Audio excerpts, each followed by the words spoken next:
Hi, I'm Merryl, and I'm here to show you how you can look at a birth chart and know what you're looking at. First of all, if you haven't got a birth chart, you can get one from the internet, astro.com. From the top menu, choose free horoscopes. Scroll down and you'll find chart drawing and extended chart drawing. For now, just use chart drawing. Fill in your birth details, the time, date and place you were born. Follow the instructions and then you'll have a chart drawing. To understand what you're looking at when you're looking at your birth chart, there are four main things. The first one, standing in the center of the chart, you are looking over to the east to see the rising sun or the rising sign. If you look to the west, you'll see what's setting over the horizon. If you look straight down, you would see what's beneath you, and directly above is the midheaven, which is the constellation that's rising above you. You can see the zodiac signs arranged in their sequence of 12 animals following each other around the edge of the chart here.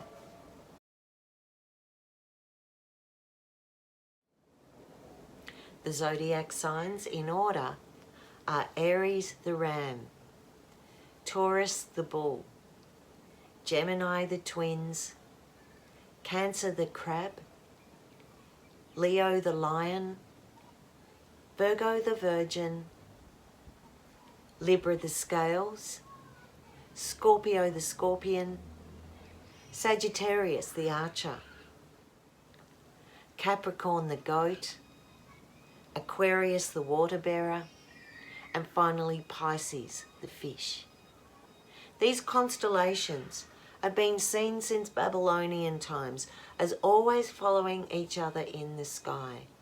That's why zodiac means procession or wheel of animals, because they would watch these constellations move in order.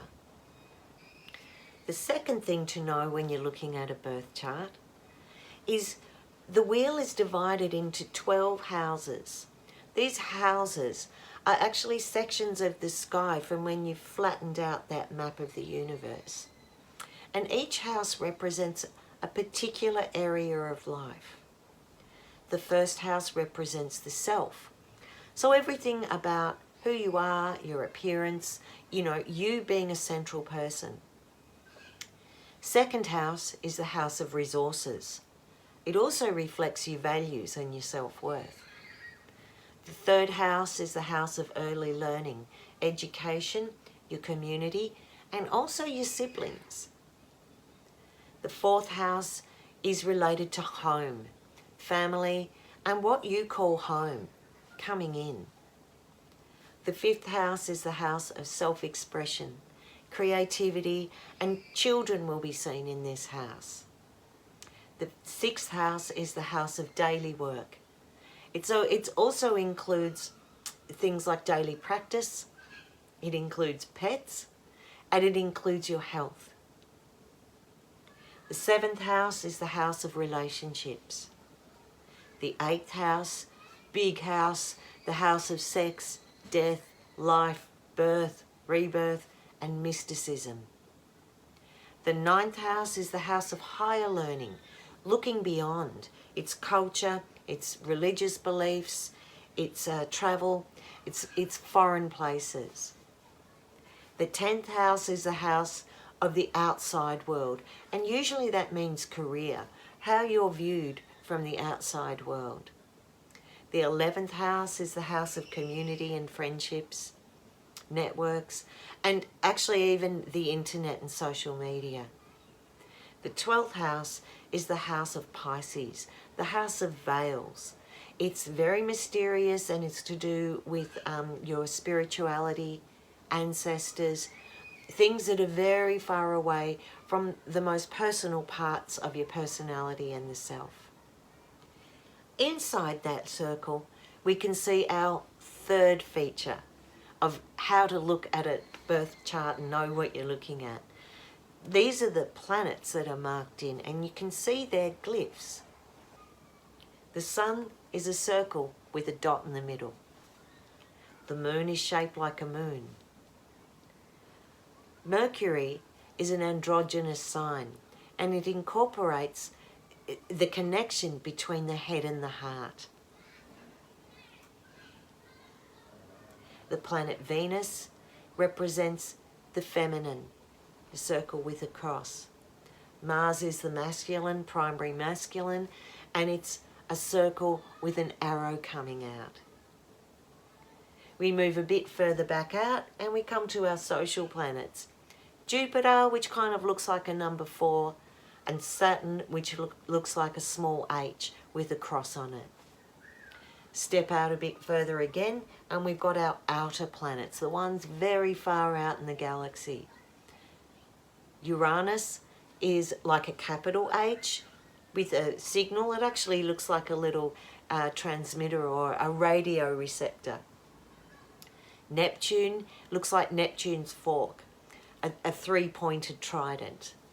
And Pluto is often drawn perhaps with a P, but also drawn as a symbol of Pluto holding the world, a wide crescent with a circle and cross underneath it.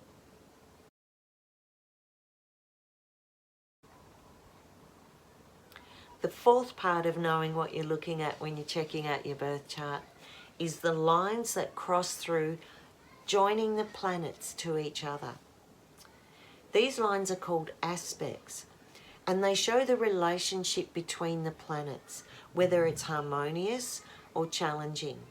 So basically, red lines in the middle there mean it's a difficult or a challenging aspect, and blue lines mean a positive or harmonious aspect.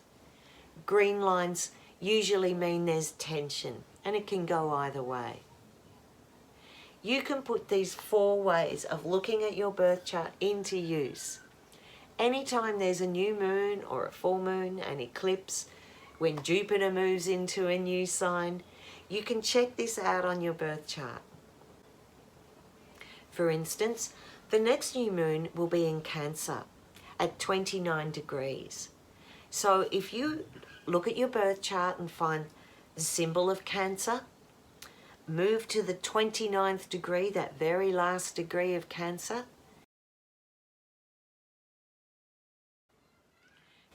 That's where the new moon will be happening. If you look at what house it's in, you'll be able to know what area of life will be affected by this new moon. So now you know what you're looking at when you've got your birth chart and you want to map it to current astrology. Contact me if you'd like more information, or check out my moon reports every 2 weeks at YouTube, Instagram and Facebook.